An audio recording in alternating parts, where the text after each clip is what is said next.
Good luck. Top 6 answers are on the board. Okay. Imagine, inuman. Okay. Kapag lasing at maingay na ang isang tao, anong ginagawa sa kanya? Chill. Tinutulungan. Tinutulungan. Tatapusin ko yung question. So inuman, di ba? Kapag lasing na at maingay na yung isang tao, anong ginagawa sa kanya ng mga kaibigan niya? Tama naman, tinutulungan. So parang binubuhat dahil baka inalalayan, baka mahuhulog. Nandiyan ba yung tinutulungan? Hop! Wala, Rafi. So sa inuman, kapag lasing at maingay na ang isang tao, anong ginagawa sa kanya ng mga kaibigan niya? Pinagtitripan. Oh, paano kaya? Dinodrawingan yung mukha. Dinodrawingan yung mukha. Yes. Oh, yan dyan ba? Dinodrawingan ang mukha. Wala rin. Hazel, so sa inuman, kapag lasing at maingay na ang tao, anong ginagawa sa kanya ng mga kaibigan niya? Pinapasayaw. Pinapasayaw, nandiyan ba yan? Wala rin. Carlo, nasa inuman, kapag lasing at maingay na yung tao, anong ginagawa sa kanya ng mga kaibigan niya? Siyempre maingay, pinapatahimik. Pinapatahimik. Nandiyan ba yan? Pinapatahimik. Okay. Carlo, pass or play? Play. Okay, let's play this one. Jill, balik muna tayo. Oh, Noe, sa inuman, kapag lasing at maingay na isang tao, anong ginagawa sa kanya ng mga kaibigan niya? Pinapainom ng sabaw. Sabaw. Bulalo ba to? Papaita. Basta mainit. Basta mainit na sabaw. Nandyan ba yan? Sige. Hoy! Para magising.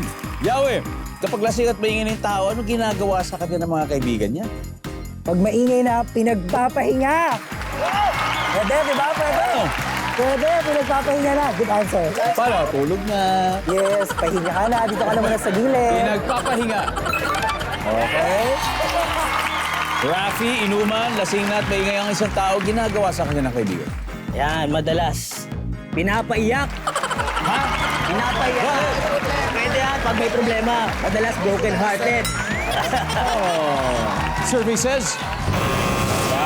Carlo, ano pa? Siyempre, pag maingay na, pinapauwi na yan. Pinapauwi na yan. Services? Noe, so kapag lasing at maingay ng tao sa inuman, ano ginagawa sa kanya ng kaibigan niya, Noe? Pinapaupo. Pinapaupo. Pwede. Nandiyan ba yan? Pinapaupo. Okay. Team Belly Dance, pwede na kayo mag-usap-usap? Yeah. Ano kaya to? Pinapakalma. Pwede. Pwede, pinapakalma, di ba? Paano kaya pwede pakalmahin? Kakausapin mo ng mahinahon. Mahinahon. Oh, yun. Pakakalmahin daw. Survey? Wala. Pautan na, magsisteal na. El, ano kaya to? So, imagine kapag lasing at maingay na ang isang tao sa inuman, anong gagawin sa kanya ng kaibigan niya? Pinapahilamos. Louise? Pinag-hydrate. Pinapainom ng tubig. Hydrate? Hazel? Pinupunasan ng towel na basa para mahimas. Towel na basa rin? Chill. Kapag lasing at maingay ng tao sa inuman, ginagawa sa kanya ng mga kaibigan. Hilamos or punas. Hilamos or punas. Agree ba kayo dyan? Lalo na kung medyo malamig. Services, hilamos.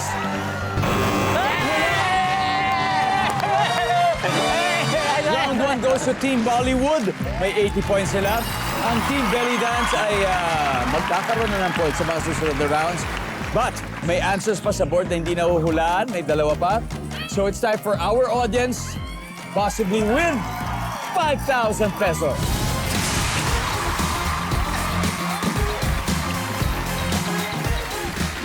Hello, ma'am. Ma'am, so imagine nasa inuman. Anong ginagawa ng mga kaibigan dun sa kainuman? Dahil sobrang lasing na at maingay na. Pinahuhuli na. Bakit na ba pahuli? Paingay na eh, magulo na sa party. Pwede, Ah. pwede. Services? Naku, wala. Yes, ma'am. Hello? Ano yung bitbit nyo? Oh. Hello to, baka nyo na? Recitalists. Goddess program with Miss Jill. Ayan, kasama ni Miss Jill. Okay, ma'am. Ano pong pangalan niyo? Ivy. Ma'am Ivy. Ayan si ma'am. Nag-belly dancing din po kayo. Opo. Wow, yun naman. So, kapag lasing at maingay ng tao sa inuman, Anong ginagawa sa kanya ng kaibigan niya? Binibidyohan. Wow! Habang nagbe-belly dancing. Nasaan po ba yan? Binibidyohan. Wow! Congratulations, ma'am. Congratulations. We have one more, number 4. Wala na, pinatigil lang. Tigil tayo.